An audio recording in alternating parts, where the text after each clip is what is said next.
So mga paps, musta pala? Ngayong araw pala mag-share lang ako ng konting kaalaman tungkol sa hard starting. So, sasabihin ko tong video na to kasi in case na halimbawa ma-encounter nyo to, baka sakaling makatulong to.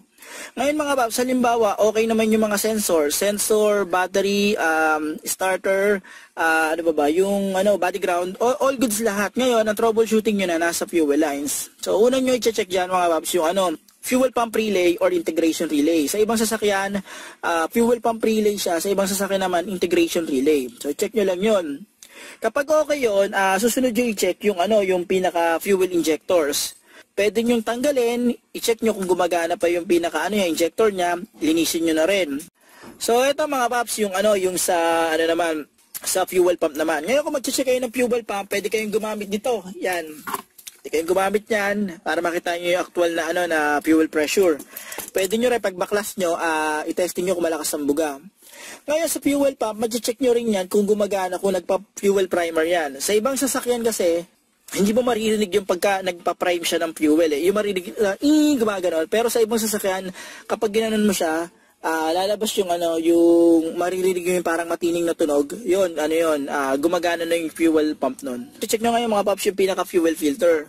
Ang masasabi ko ganito, kung magpapalit kayo ng fuel filter, mas maganda talaga isang buo para plug and play na lang.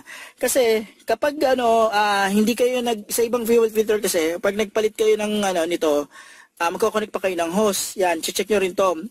May tendency kasi na kapag hindi maayos yung kabit ng hose or pangit yung hose, bibitaw yan mga paps. Or pag may na konting sumingaw lang, magkakos yan ng hard starting. Kaya mas maganda talaga isang buo yung bibili nyo. Yun nga lang mahal. Pero kung budget meal ito lang wala, pagtyagaan nyo na lang to mga paps.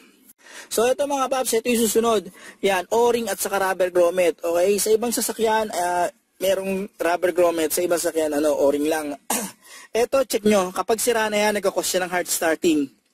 Ito naman, yan, nakita nyo, pitpit na sira na yan. Yan, isa yan sa dahilan ng, ng hard starting, ito rubber grommet. So, ito, importante ito mga paps. Napaka-simple, napaka-basic, pero palitan nyo rin to. Yan. So, mga paps, ito isa sa mga i-check nyo. Yan, itong fuel pressure regulator. Yan, double check nyo rin to mga paps. Yan. Pati yung mga o-ring na nakalagay dyan, yan. Tignan nyo kung kaya pa nito makapag-hold ng ng tamang pressure sa sakyan nyo. Yan. O nga pala mga paps, huwag nyo kalimutan i-like at subscribe ang channel ko para magawa pa ako ng ganitong basic na video. Huwag nyo kalimutan i-hit ang notification bell para updated kayo sa video na ginagawa ko. Paano mga paps, maraming salamat sa inyo.